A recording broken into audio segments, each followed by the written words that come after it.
interview with Ian Wilson at the Richmond Football Club on May the 1st, 2007 by Rhett Bartlett. There, that's right. Yeah, sure. Thank you for your time, Ian. That's right, mate. I always ask, can you state for the record your full name and your date of birth, please? William Ian Wilson, the 11th of May 1934, so I'm bloody old. I'm more interested in the fact that Ian's your middle name. Yeah, but my father was William Wilson. Right. And so he was called Bill Wilson, and I've always been Ian, yeah. Right. Yeah. There's a Billy Wilson who used to play for Richmond too. He was on the committee with me for a while. So he had two. Outstanding rover. He was probably the best rover Richmond had before your father came along. Yeah. He was in he and Roy Wright and Bill Morris were always in the state squad together. Yeah, and so he was on the committee with you? Yeah. Wow. Yeah. He died tragically overseas. That's right. Of some mystery illness. He was a very fit person, wasn't he? Yeah. Didn't drink, didn't smoke. Was always, awfully fit. And still a mystery how he died. Yeah. What's your nickname? Do you have a nickname? Octa. Can I ask why? OCTA, and you'll think you wish you haven't asked the question. When I was at Geelong Grammar, I was a little fat kid, and used to probably eat a lot. It was a boarding school, and we did Latin, I remember, and Octa was 8 for Latin, and some smart bastard put thing, Octa belly, triple bum. So 8 bellies, triple bum. Now, because you'd know this from your own school, little boys are lazy, so it reduced itself in one day to just Octa belly to 2 up, say g'day Octa belly, triple bum. And after a week it just became Octa, and it was age 10 or 12 or something like that, and it's just stuck. And I don't mind being called it, never been called that. It's stuck ever since. Yeah. It's just a wonderful nickname. Yeah, well, it's a pathetic reason, but that's I thought it was like you were born in October or something like that, and I was trying to think, and I would never have thought of that as the reason. But that's a great nickname. The story of why you barracked Richmond? Yep. The story of how you barracked Richmond is a classic. Okay. What made you choose Richmond? Well, my father took me age 7 to the 1943 grand final when the war was on. It was at Carlton, and Richmond were playing Essendon, and Jack Dyer ran on the field first. Maybe if Dick Reynolds had a found, I might have backed Essendon, but I just was in awe of Jack Dyer. The only real things I remember about that game, because I was 6 or 7, was Jack Dyer, of course, and Max Oppie. Right. I don't know why Max Oppie, but I see Max a lot now. Actually, he's down at Rye, and he plays golf. Well, he used to play golf at Toronto with me, and but I just don't remember much about the game. But from that day onwards, I became a Richmond supporter. And the following year, Richmond played Fitzroy at the Junction Oval, and were beaten by Fitzroy. That's the last time Fitzroy won a premiership, apart from being the Brisbane Bears. Did you do you remember where you stood or sat? No, I'd be telling you lies. No. Did your father barrack for anyone? No, back from Melbourne. Okay. But he became, when I became president here, and he became Richmond and came to the footy a bit. But so he was a Melbourne supporter. Did he play football, your father? No. You just had a passing interest in Melbourne? Yeah. Or was he a pretty solid No, it was just a passing interest in he wasn't involved in any way, shape or form. Can I ask what he did as an occupation? Yeah, we were J. Wilson trucking business, furniture movers. Right. Yeah. Which I still do now, but internationally rather than Australia. Yeah. Right. When did you first come to the club? That's very interesting. I used to scull, going. Yeah. And they used to have a winter sculling series on, and I used to normally, I was actually state sculling champion in 4 years, 3 years in a row. And I used to come across here after the rain, and I came across, Graeme and I went to school together, by the way, Graeme Richmond. And we were friends at school. Not like that, but we were good mates, And I came across one game, we were playing here, and I was just in the crowd in front of the old stand there, and Graeme had become secretary of the club, just become secretary. And he said, good to see you, mate, why don't you come down and meet the president? And we went down to that little baby office that Alan Squab used to be in, and there was Charlie Priestley, Ron Garraway, and Martin Bolger, and Ray Dunn. And I met Ray Dunn, apparently when I left the room, he said to these other fellas, that fella will be the next president of Richmond. Good Lord. And we became friends, right on, but he never ever told me that. Yeah. And within months, it was not a year, I got on the committee and I was given the job of being reserve grade manager. Right. Which I was for 2 years, 67 and 60. Because John Nix was the coach. Yep. And then Ray Dunn said, and Graeme approached me and said, look, we want you to give away that job and come on the executive and become a vice president. And I said, I'm loving what I'm doing now. And, well, you've heard plenty of people talk about Ray Dunn. And remember, Graeme was my best friend, sort of thing, or one of my closest friends. They just made it pretty clear that that wasn't going to happen, and you're doing this or you're not doing anything, you know. So I became vice president on the executive then in about, I think, 69, and then Ray Dunn died, and Died during the 1969 season, I think, didn't he? no, 72. Sorry, she was 72. 72, and a very nice fellow called Al Board took over as president. He'd been finance chairman for a year, but he was a good bloke, really good bloke, and he was old, and he actually, for most of the 73 season, went to Queensland, leaving Graeme and I to run the club, and it suited us, by the way. It suited everybody. Sure. And of course we won the Premiership, and he came back just for the finals, and went to Queensland again. But he was a good bloke. He'd been the chairman of the finance committee for a long time. Yeah. And it was, whilst Graeme was keen for me to become president, I just sort of felt I could do whatever I could do as vice president. He was away, and it was a nice compliment for him after so many years as vice president and being on the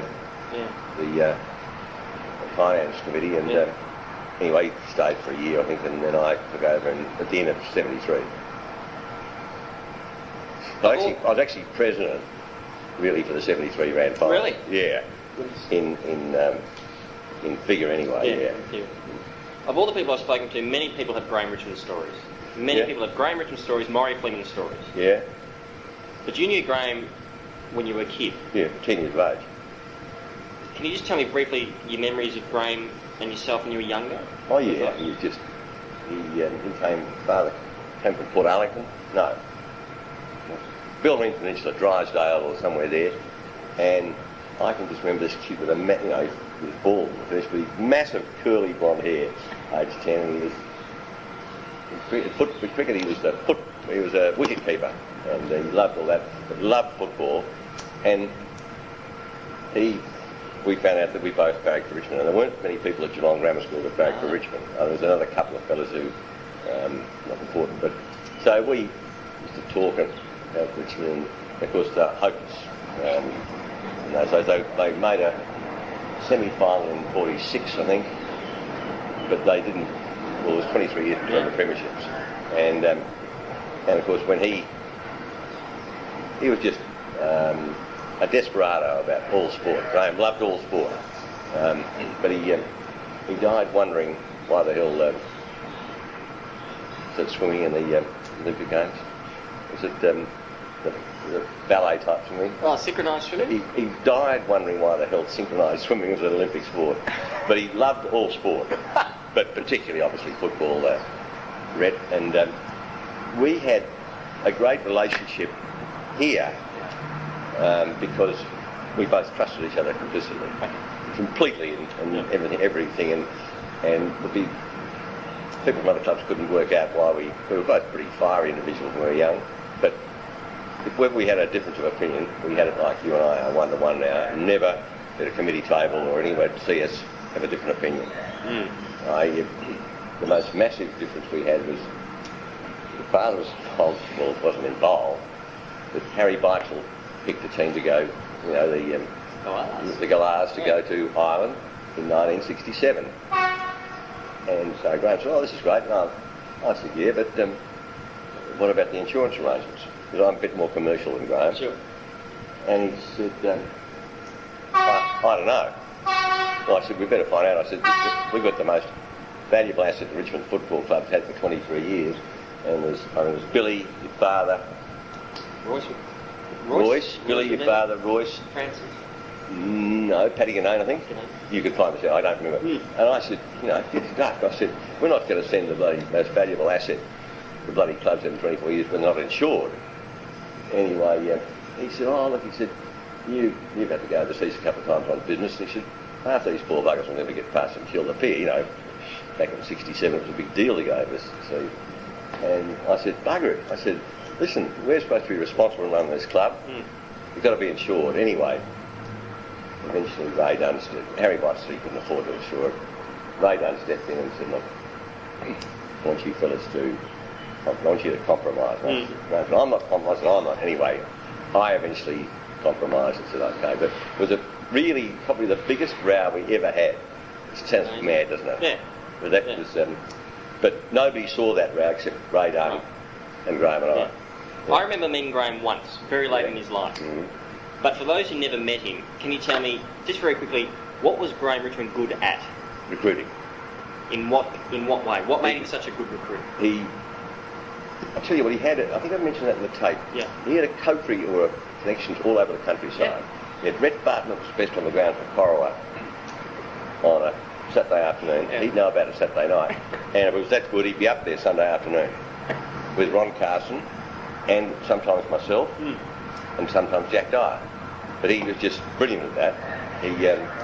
He had this, I think I mentioned that in the tape, he had this coterie of people all around, and in Tasmania, Harry Jenkins, you've probably heard that name mentioned, he found Royce Hart. And he was, were both very single-minded people, and my Jesus, if he wanted Rhett Bartlett, he'd have him in handcuffs and he'd do everything possible. There's a super story that the language has to come into this. That's fine.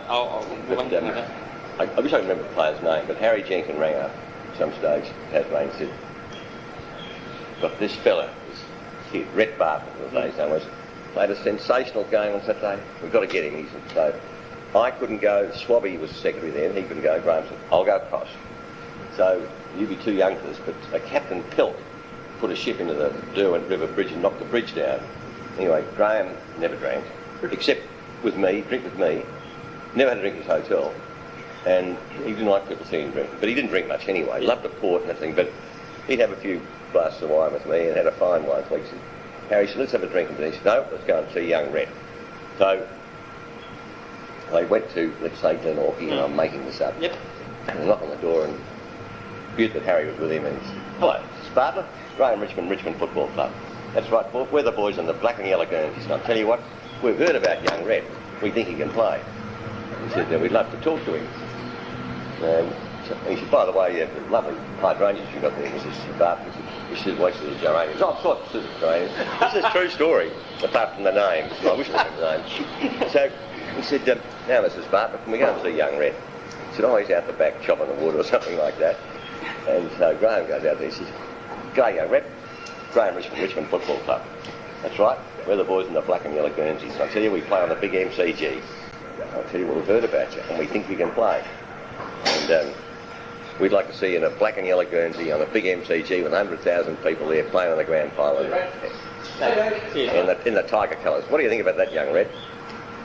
Rhett sort of leans back, and the secretary of South Melbourne was a bloke called Noel Brady, I think. He said, oh, Mr. Richmond, I signed a Form 4 with Noel Brady of South Melbourne last night.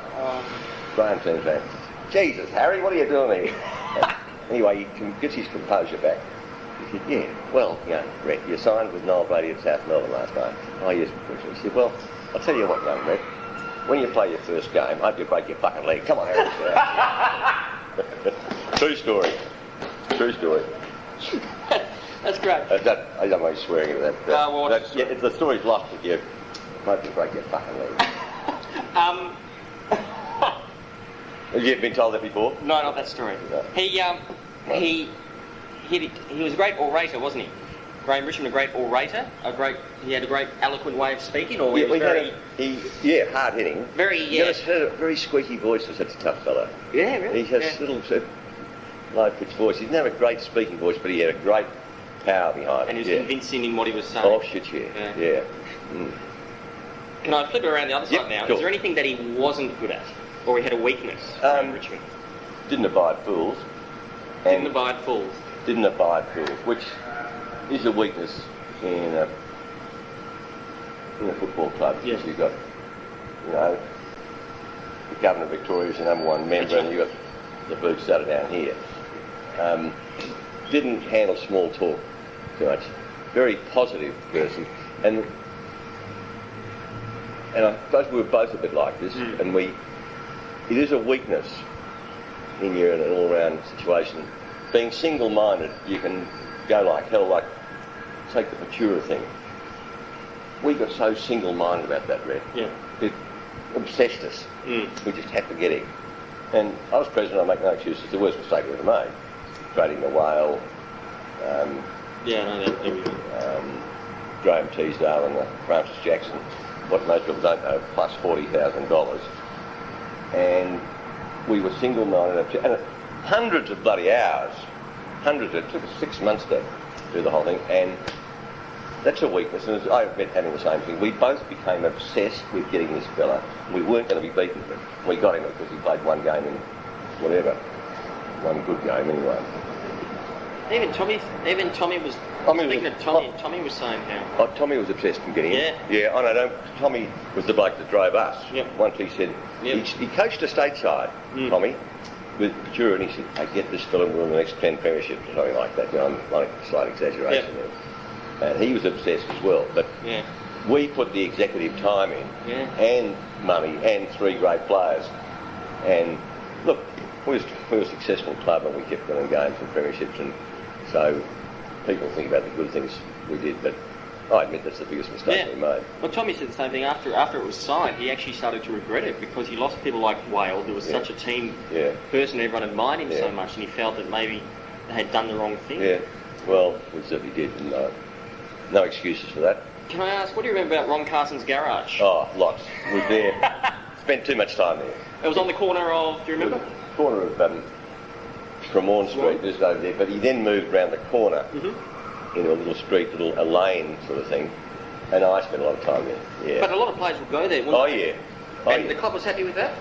Well, I don't think Tommy was overly happy, but he'd go in there and have a cup of tea, and he gave the eulogy at Ron Carson's thing. Ron was a close friend of mine too, actually. Yeah.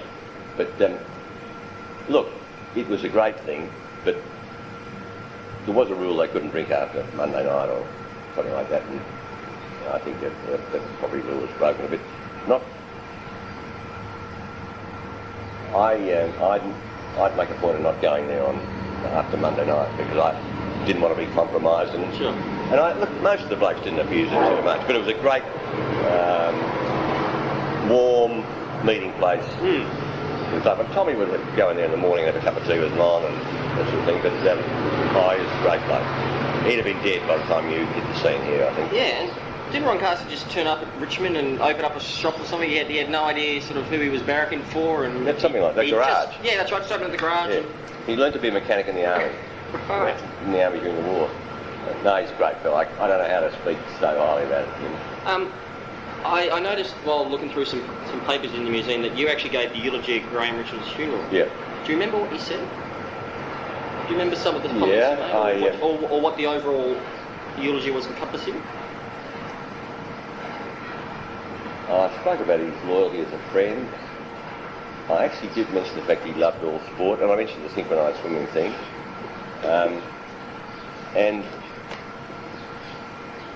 I mentioned his enormous ability to run a football club in those days.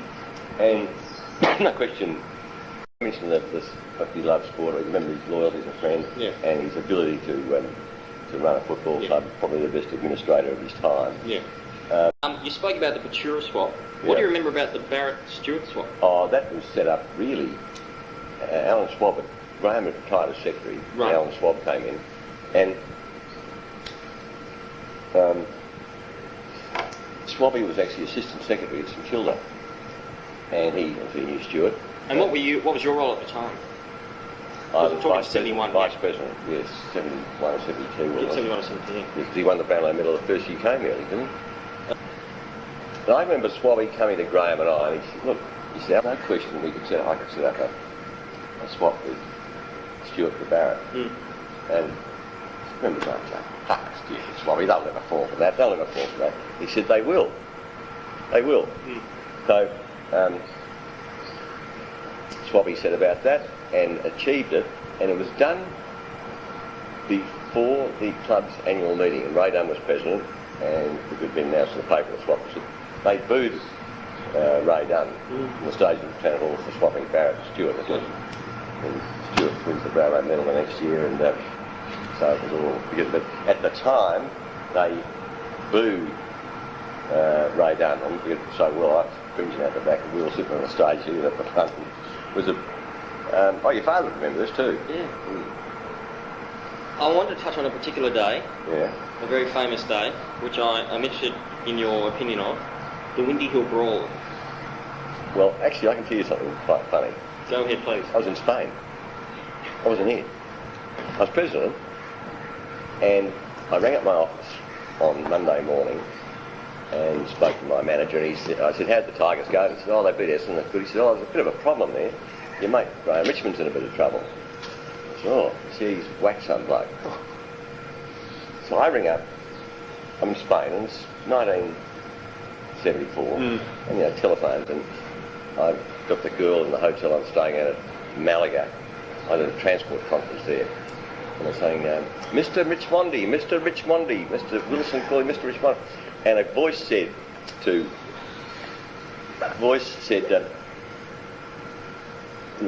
just a moment, love, I'll try and find him.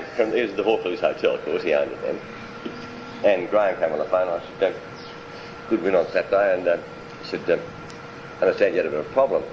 He said, some bloke jumped the fence and I whacked him. I said, well, look, you better get David Jones, who was our club lawyer there, and the boys, and Neil McPhee, QC. And I said, they should go look. He said, oh, he's a bit of a problem. And I said, what's that? He said, the cunt's got a broken jaw. Now, there was a rule in the league in those days that you could only be defended, if you were an official, you could only be defended by, you'd be defended by anybody excepting a person from the legal profession. Right. And only defended by a co-committee man of the club. Right. And Graeme said, when are you coming back? And I said, why is it? He said, well, I don't want Charlie Callan defending me. So I flew back via New York and back within a few days. So actually, I wasn't there, I didn't see it, I was in Spain. Have you been asked about it often or not? Not often, but not many people know I wasn't there, because I was obviously had to defend Graeme, which was, the league hated us then. They absolutely hated us. Why'd they hate you, bud? Because we broke every rule. I can remember I attacked Morris Nathan and Eric McCutcheon about the fact that all the money for the football rec went out to VFL Park and the clubs were running on nothing, and attacked them viciously through Alf Brown, who was a great friend of ours, as you probably know. And Graeme and I were hauled in to face Sir Morris Nathan and Eric McCutcheon. And Eric McCutcheon said, under rule so-and-so, you can be both expelled from the league for actions prejudicial to the best. I'll tell you the right wording, and Graeme said, well, I'll tell you what, Sir Morrie, he said, I reckon you should do that. He said, hey, we won last year's Premiership, we're going to win this Premiership, which was in 74, and he said, if you sack the big fella and we'll go down as legends, he said. We'll put our names in. He said, it's the best thing you'd do for us. We'll be famous for decades and centuries, because the Premiership president and the Premiership vice president are both expelled from the league. Okay. And of course, these do a gentleman, Morris Mason, like big Cuban cigar. I didn't know how to handle it. See, I'm 74, I'm 39. And Graeme was 4 months older than me. And they just didn't know how to handle it. I said, Graeme, geez, I wish you'd do that. The big fella and I would go down as legends, centuries, sacking it. We won last year's Premiership, we'll this one too. And he said, you'll sack us. And he said, that'll be the best thing you'd do for us. And that's the sort of people, that's why people hated us. Yep. And we did break all the rules. It's almost like a sense of arrogance there. It was. That's the sort of age, and you're in it now, you feel you're bulletproof, Yeah. And we didn't give a stuff. And anyone, what are they going to do to us? you know, and then of course when Graeme was found guilty, they barred him. They fined him $4,000 and barred him from going to the football. Right. And of course, the very next week, we stopped Graeme sitting on the bench. He couldn't be whacking at us, but we made a point that Graeme sat next to me and we'd get people to take photographs together. And so was Graeme sitting on the bench? Did you say? No, he wouldn't. No, I said, no, you're going to get on the bench anymore. Because I mean, that would have. See, the incident happened. He was sitting on the bench. I said, I want you whacking anybody else, you know. And we didn't. They said, we haven't paid the fine. I said, we're not going to pay the fine. And I said, Graeme Richmond publicly seeing them, photographs of sitting together. I said, yep, what are you going to do about it? And actually it sounds stupid now, I'm telling you these things, but we just were like that. And anyway, finally, Sir Maurice Nathan and Eric McCutcheon called me in. And there was a committee meeting going on here and I had to leave it to settle things in November. Well, the season's over. And I said, look, you haven't paid this fine. Are you going to pay the fine? I said, we're not paying the fine. If you have that in writing, you're not paying the fine. You take whatever action you can do. You've got your legals to do. But he said, I can promise you this, we're not paying the fine. After half an hour, I was going to say an hour, it was probably only half an hour, Maurice Nathan wanted to get it over and done with. McCutcheon wanted to go on. And he said, look, he said, we've spent $800, sounds nothing these days, in getting legal opinion for the league on how we can handle this whole thing. And he said, would you pay the $800 to cover the league's costs? And I said, no. I'll tell you what I'll do. I'll go your halves. We'll pay $400. So they agreed. I come back here and full committee meeting, and I don't know, Graeme might have been chairing, he might have been vice president then, and I said, well, how'd you go? I said, oh, well, you know, the as far as not going to football, that's been, they know that's all over, the season's over. And I said, I refused to pay the fine. But I said they had expended $800 with legal opinions on how to handle it, and they wanted the $800, and I cut it in half and gave him $400. Graeme, you weak bastard. Never paid the fine of $4,000. Never. Couldn't do that nowadays. Oh, the rules have changed. Yeah. Right? And so, listen, I'll tell you what, if you're president of Richmond now, there's up on the bottom of that, you can do it. But hang on. Back then you were... Well, your father's won every bloody thing that year, the Herald bloody thing, the Sporting Globe, and we win the Premiership. You wouldn't want to be down at the bottom of the ladder doing it. But and we had a tremendous draw card then. I've only got a few more questions. That's right, mate. So where did you watch the footy then? When you went to the footy, you watched. Where would you sit to watch the football? There's a committee box. Right. And so Graeme sat next to you after the winning. Yeah, and even at away games. Yep. And there was a opposing committee area, and Graeme would sit next to me. Right. And, but technically, he wasn't meant to go to the football. Is that right? Yeah. But you thought, we'll break that rule. He'll sit next to me. We'll get all the photographers. And so I remember saying, I told him I split it hard and given him weak as piss. You should have given them nothing. Now, there's a famous. You just propped in my memory. There's a famous year where Bartlett won every award, and then it got to the Brownlow Medal. Yeah. Keith Gregg won. Yeah. What happened next? All right. I'm a president and director. I'm a president and director of the league, so I'm sitting right in the front, on the front table. I drink, by the way. I purposely never drank in any league functions because I just, they'd get me for something. I'd come back here and have a heap after meetings, but I'm at the front. At the back, Alan Swab, Big Charlie Priestley, booed and hissed, and Ron Joseph came up to him, and apparently Charlie Priestley grabbed John Joseph by the throat, and Swabby was there was a scuffle. I wasn't there. Anyway, I didn't have a drink, came back here, and had, quite a few drinks, and I got a phone call at midnight or something at home from Michael Sheehan, who said to me, what do you think of the Brownlow Medal? And I said, I was disappointed that Kevin didn't win it. And he said, what do you think of Keith Gregg? And I said, well, I only see him twice a year. And I said, Brian Wood seemed to beat him both times. And I'm going to Canberra the next day on business, 8 o'clock flight. I get in the plane and sit next to a bloke, I don't know who he was, he's reading the Age, front page of the Age. Ian, with my photograph, Ian Wilson, that's But I wasn't in the scuffle or any of that. Charlie Peachy grabbed Ron Joseph, who you probably know pretty well, now by the throat. Swabby pushed some other bastard over, but I saw nothing of this because I was right down the front. But the next, he rang me, Mike Sheehan and I saw him the weekend and we laughed about this because we went World War III over it because that's all I said, but he blew it up. Yeah. And in the years since, when people talk about it, yeah, it's always... But in fact, I wasn't in the scuffle. You weren't at the Winnie Hill brawl. No. Reckon I'm dodging the hard spots. You were elsewhere at the same time. That's amazing. Did you have when you were president, did you have a philosophy? Was it something that you always stood by? Was there a philosophy or belief? We had about three sort of things about the playing side. Graeme and I remember the clubs are small, and I recruited players in those days. I mean, Tommy Hager had never seen Royce Hart play. Tony Jordan had never seen Bobby Wiley or any of those play. Perth was a long way. I had a business in Perth, so I signed up quite a few blokes in Perth. But only after discussion with Graeme. I'm not a recruiter or a football talent. We had this thing that if a fella had been here for 2 years and you couldn't physically see him in a Richmond Guernsey on the MCG on Grand Final Day, you had to go. That sounds simple, doesn't it?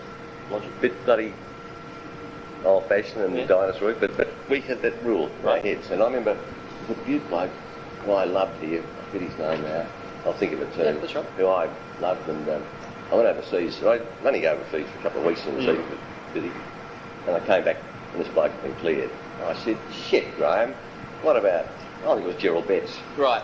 I said, really, Gerald Betts, God, he's a lovely fellow, he's a good club man. He said, he never called me, he went to school with me, he never called me Octa. He used to call me boss or chief, or the big fella. And he said, big fella, did you see Gerald in Richmond Guernsey Grand Final Day? I said, no. And the other thing because we had these rows with the league and everything, we felt the only people we were answerable to were Richmond members and Richmond supporters. They're the only people we were answerable to. This club, Gary Marsh had a chat with me and said, what do you think's going on? I said, Gary. I said, I've got this going and that going. I said, look, pal, the bloke down at Swan Street, the only fucking thing he cares about is what happens on Saturday afternoon. I don't give a stuff what the club's got. They've got swimming pools and this and that. I only care what happens on Saturday.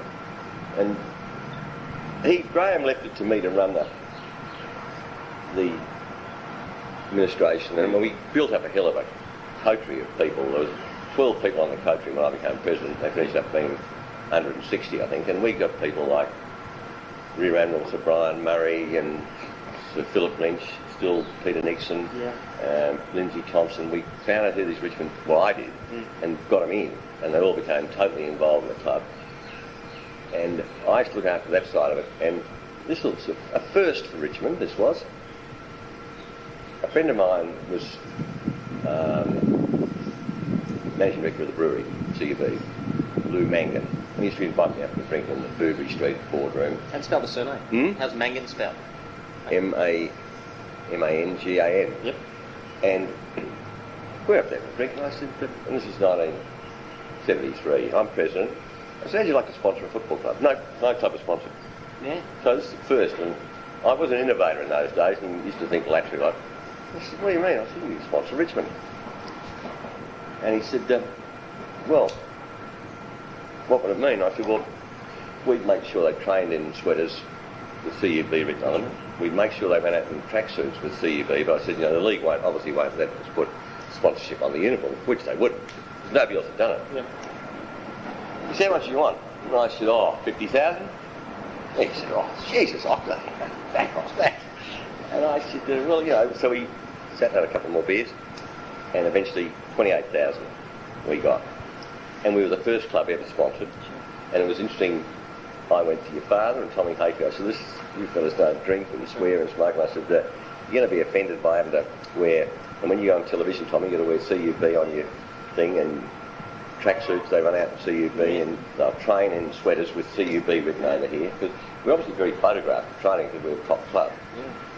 And it got up a bit, and then got up to about 40 or something, and then Max Currier. I mean, after 2 years, North Melbourne was sponsored by Courage Breweries then, but we were the only club sponsored. Yeah. That thing, and also it's all the thing about people going overseas. But in 1976 or something like that, I obviously did this overseas, and I actually knew Tom, bloke that was the coach of the San Diego Padres, I think, and I knew Pete Rozelle, who ran football there, and I sent Tommy, famous doctor we had in those days, Bill Granger, and Barry Richardson, assistant coach, to America for 2 weeks on the West Coast. And they spent time at the San Diego Padres, I think. Is it right? Okay. And the 49ers in San Francisco. San Francisco. And I can't remember who the LA team is. The LA, Los Angeles. The 49ers are in San Francisco. Padres. Or the Dodgers. The Dodgers baseball. Yep. No. You were talking gridiron. Gridiron, yeah. Yeah, all right. And they went there for 2 weeks. And we did that far before Melbourne sent people to Ireland and that sort of thing. Yeah. And so we were, when you're young, you think laterally and you can innovate. Yeah. I can't tell you what I did yesterday, by the way, but you get older and do it. But we endeavoured to be innovators and be first to do anything. But our philosophy was, there's a couple of other things about the bloke's here for 2 years and you can't see him. We just honestly thought we were answerable to nobody but the Richmond supporters and the Richmond members. Is there anything that you laterally thinking wanted to do but couldn't do? Did you have some... Did you think, God, if only that happened in the end? Was there something that you thought, wouldn't this be great if this comes off? But it didn't. Or are most of your ideas successful? Obviously failures are a sure thing, and I'm sure there were failures, but you tend to forget them. Thinking something we could have done that we could have done better, yeah, there's plenty of things, but a major thing I can't think of, Rhett. Nothing that sticks out, but we did make mistakes. Don't think that I'm looking at you and saying, listen, we were bloody perfect. We weren't. Right. But I just honestly can't think, but I promise you this, there were many mistakes we made.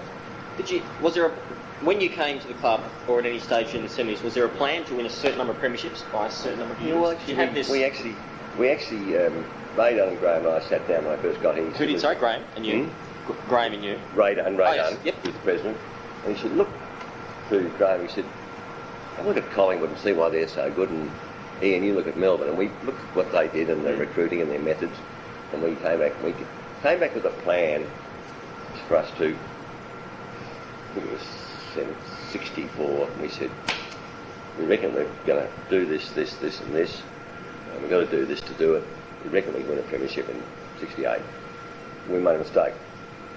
We said we'd make the 4 in 60, final 4 in those days, in 66, and 67 we'd win in 68.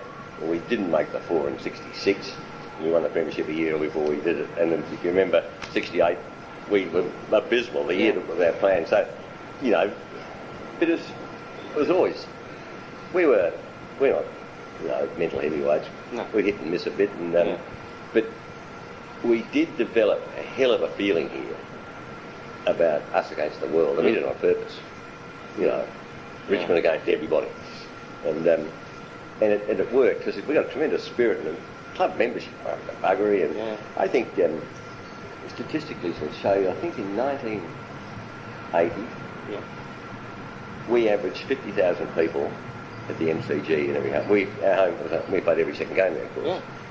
We averaged 50,000 people, which was unheard of, and always the biggest merchandise seller of membership was Collingwood, and then used to be Carlton, and we got Richmond from something like number 6 up to equal number 2 with Carlton and they sold merchandise, when the league had the thing, and membership we were up equal to Carlton. Collingwood we never achieved that.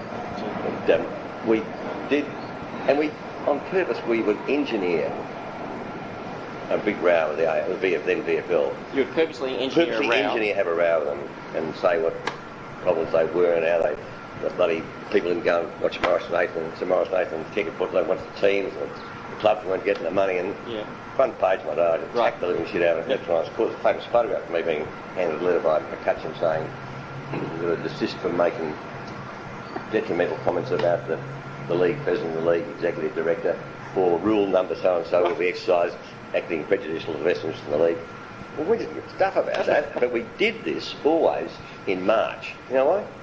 Promote membership ticket sales. We would engineer a row with somebody, normally the league, because the public don't like the league, they like the clubs. And we'd do that on purpose. Sounds like you had the time of your life. Magnificent. And It just sounds like... I mean, you go ask your dad about this. We had exciting times here, you know, And- very exciting times. As we get near the end of the interview, can I just ask, at what point did that sort of start to waver off? At what point did Richmond start to lose that? Very hard to identify. But I suppose, no question, we used to break rules and cheat. And, you know, you've heard the Dick Clay story, having a million times about how we got him. From North? Yeah. You know the story how we signed him 1 minute after midnight. But please tell me. Okay. I'll tell you exactly. Tommy Hapey coached Shepparton. He was a sensational player up there called Dick Clay, plays for Kyabram. Sorry. And anyway, we find out that North Melbourne have signed him. Graeme and I and Ron Carson go up there and say, listen, we'll give you a car. That's from Ron. Yeah. And if you don't play with North for I think it was 8 months of his form to go. Right. And your form went out for 1 year. That's right. And I remember Graeme saying, and the car will have a wireless in it. Dixie country boy, you know. All cars had wireless in it. The car will have a wireless. Wireless radio in it. And of course North Melbourne, doesn't play anyway. It 12:30 midnight, but it probably wasn't. It was probably at 10 o'clock at night. Went up there and signed him and dated the thing the next day and 8 o'clock in the morning or something, but we were up there actually that night. And This is after the 8 months run out, is that what you're saying? 8 months run out. As soon as the 8 month run out, and in May, there's something or other, Dick Clay played his first game on Ted Whitten. Yeah. And hadn't played a game of league football. Only been training here for a week because he couldn't. And the ball flies out of the centre. It was a pretty ordinary May, wintry day. And if you find out it's April, don't hang me for it. But it's certainly not the start of the season. Yep. The ball flies out of the centre. Dick Clay takes some markers in it afterward like this. Graeme was on the bench in those days. Yeah. But I just about jumped out of the stand, you know. I mean, he didn't. He went on and played a reasonable game, but that was the trouble. We broke every rule in the book there. I mean, we just paid him, said we'd give him a car with a radio in it if he'd stand out of football for 8 months. Because if you played with the reserves, Rhett, if you play with the North reserves, you'd be a North player. Right, I see. So he stayed up there at Kai, and you'll find us when we played his first game in May or April, but it certainly wasn't the first game of the season. Yep. I think your father will tell you a lot about that, because he was certainly playing in that game. You recruited some people, you said. You would go to Perth and you would liaise with Graeme. Yes, Graeme. Any particular names? Oh, yeah. That jumped out? Robbie Wiley. Did you have to do any more inducements to get Robbie across, or he was happy to come across? A few bob, yeah. And Brian Taylor. Yes. Morris Rioli. Oh, great pickup. But I mean, hang on, I didn't pick him. That's right. Graeme and we do this, and we talk a lot about it. And another fellow who played cricket for Australia, didn't play cricket for West Australia, opening batsman, he was a full-back, and Peter McKenna only kicked 1 goal on him. And I went over the next day and signed him, and he did his bloody Achilles heel the next week, never played football again. He mixed up around that. Is there anyone you missed that you were trying to sign? Oh, it's a true story that Graeme watched Peter Hudson twice. Didn't think he could play. I mean, we made mistakes. I mean, I'm sounding like right. And looking back in hindsight now, Graeme went and saw Peter Hudson. He said, the 2 games I saw him play over here. I mean, there's no television. So what you saw. Tasmania television. And Graeme, and I think it's somebody, those blokes that didn't, but he's bloody Achilles heel, never played again. And I remember paying him $4 or $5 grand, which was a fair bit in those days. What was the most rewarding of premierships for you? 67. Yeah. I wasn't president. Yeah. I was reserve grade manager, but Richmond hadn't played on the MCG in a final. Yeah. Final they played in Graeme at boarding school, so we didn't see it. Yeah. So, and the first final series they played, apart from that one miserable game at Fitzroy beat them, I think, in the first semi-final at 47. Just over the bloody... So that for you was more rewarding than... Than when I was president? Yeah. Yeah. Wow. I mean, I did love 80. Of course. And I could have story, funny story about your father. I don't think I've ever told him this. Go ahead. I always like stories that haven't been told before. I don't think your father's been told it. I must tell you one day. Graeme Richmond, Tony Jewell and their wives go to the movies in February somewhere. And they're having a cup of coffee after the movies, and Graeme or Julie now that Graeme's dead said it was him, but I was hey, what about us bloody playing KB on a half-forward flank? It'll extend his bloody football career by 2 or 3 years. Plus the fact, Jesus, will he give those bloody half-back flankers some curry up? Jesus, that's a bloody good idea. So, there's a discussion. Let's say it was a Saturday night, and quite often they come to my house with their wives and we have Sunday lunch, and so they say, you know, he's got this bloody great idea. We're going to play KB on a half-forward flank. He'll extend his football career by some years, and geez, he'll half-back flank is like, they have a terrible time on him. And all of a sudden, in the discussion, Graeme said, yeah. He said, it's a great idea, Tony. He said, but who's going to tell the little fella? Sure. And they look at me, and I said, hang on, I got nothing with the playing side. And I think it was decided that Tony tell him, and I don't think your dad took to it that kindly. No. I don't think he did. Have you heard the story? Not that I haven't heard that story, but I do know that you're exactly right. I think he was a bit pissed off with it. But hang on, they were right. Yeah. I mean, he kicked 28 goals in the grand final, and it did extend his career for some years. But no, I think Tony's told me that KB didn't sort of think it was such a great idea as they did. And I don't think I've ever told him about the fact that Graeme said, yeah, who's going to tell the little fella? And if you cast your mind back, you nearly lost him to Collingwood. Do you remember there was that issue, and he decided to leave and quit as skipper in '79. Yeah. And that was it. Bartlett was leaving Richmond.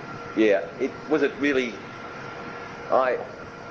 Thinking back, you're thinking that it was never going to happen? I didn't think it was going to happen. Yep. No, I didn't. No, I didn't. And I knew we'd do anything to keep him. Sure. I mean, we'd have sold the Richmond Town Hall. Those sort of... Painted the dimmies. We did. Painted dimmies for him. Painted the dimmies roof. I remember the incident. Yeah. But, I mean, we'd have... Listen, apart from the fact that, forget about your father being the best bloody rover of all time, if he'd have gone to Collingwood, they'd have found a lamppost over there and Graeme and I'd be hanging on. Yeah. I mean, if we ever cleared him to anywhere else. I certainly remember it, and I was worried about it, but I knew we would have sold the Richmond Town Hall to keep him. And it was a worry at the time, but I knew we were never going to let it happen. And what is your favourite Jack Dyer story involving you? Do you have an interest in? Yeah, I think Graeme Richmond and I, when we first got involved, Jack Dyer, and he used to help us recruit. Yep. I mean, he helped us get Neil Balm and something at the airport. Yep. Collingwood send somebody over there that never heard of him. And Neil Balm sees Jack Dyer and Mr. Balm sign him. Anyway, I'm just trying to... That's great. So, first of all, when he first meets me, and I'm in awe of him, you know, and he says to Graeme, and he certainly knew us at this, he said, look, I hope you two public school put don't stuff up. I think he said, fuck up my football club. No, Jack. Anyway, we won 67, and I didn't see Jack then. And I saw him, but I wasn't. But in '74, I went down to World of Sport. As a little boy, you'd remember World of Sport? Yeah. And I was the Premiership President Ian Wilson, and I'd be interviewed, and afterwards you go and have a couple of beers in the side room, and I said, Jack, you know, we've won back-to-back premierships. I remember you saying, nice and clear. Yeah, yous have done all right, the pair of yous. Yes, yous have done all right, the pair of yous. And then in 1980, same thing, I had to go down there, and obviously Jack and Lou Richardson. Jack walked over me and kissed me, and he said, I can die happy. Beating Collingwood in the grand final, particularly by 83 points, particularly by 80, I can die happy. And he kissed me. That's the best kiss I've ever had in my life, Rhett. It wasn't a smack on the lips, was it? No, it wasn't. But he put his arms around me and kissed me on the cheek. And, wonderful. And, wonderful. But he did make the comment years and years ago, I hope you two public school clubs just don't fuck up my football. Well, something that he never did. He never beat Collingwood in a premiership, so... No. So I think for him it was, and and he left the club a bit bitter with Panham as Cats. So I think for him it was something of a personal victory almost in a sense. Oh no, he was just great. One more person just to speak about. Yep.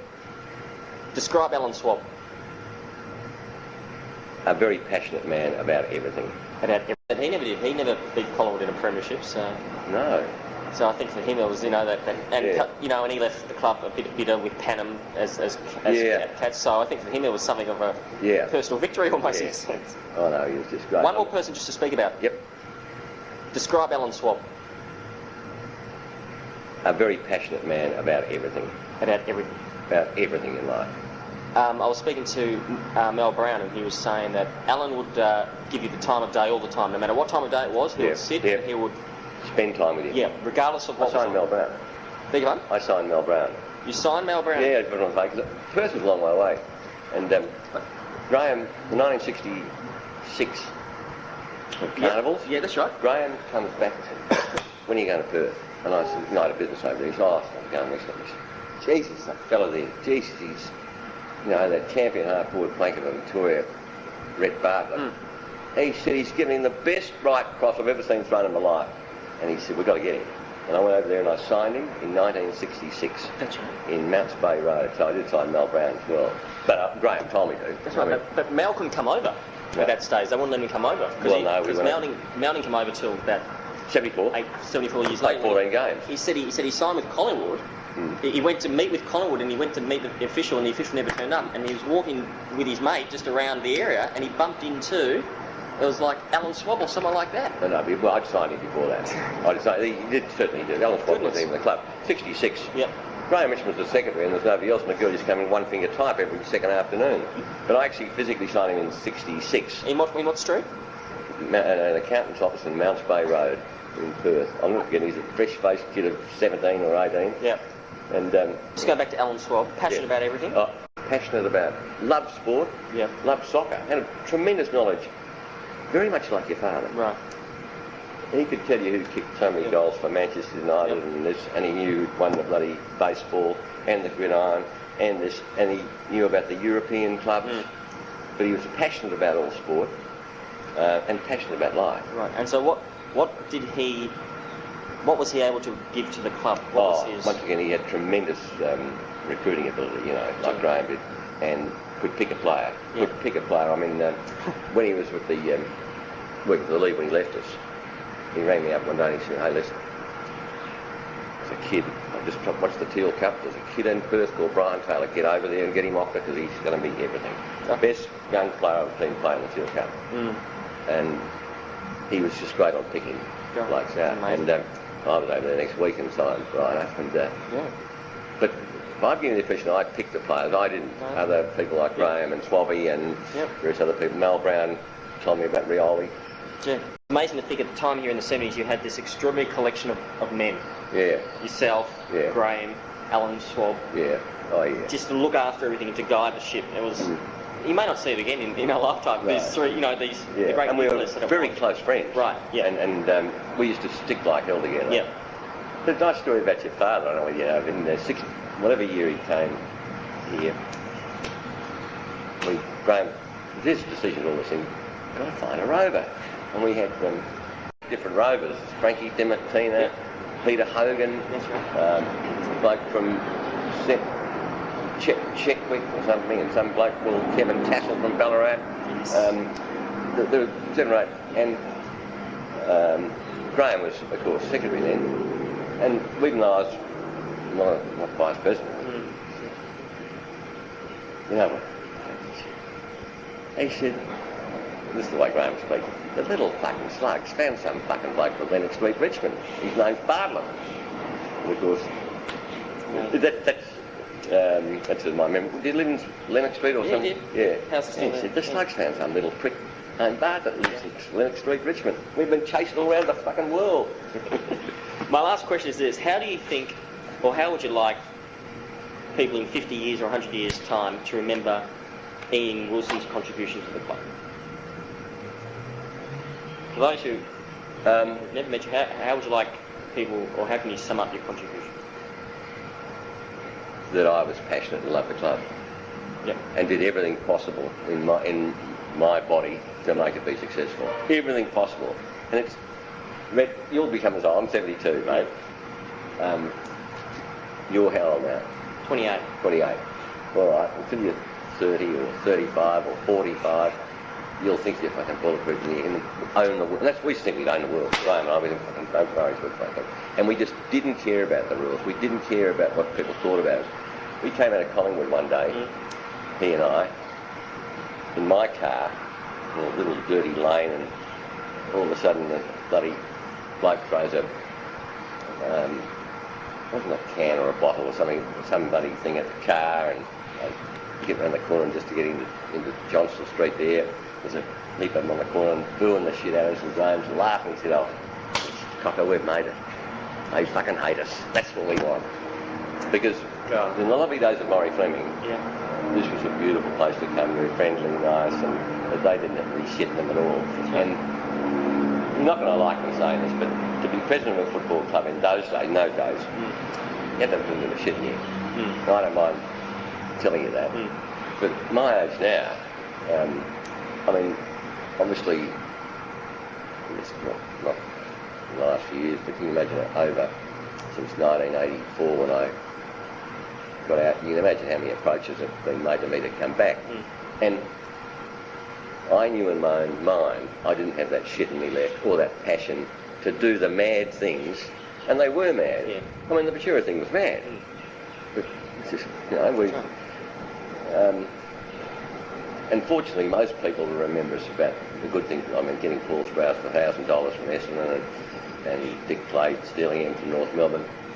But, you know, we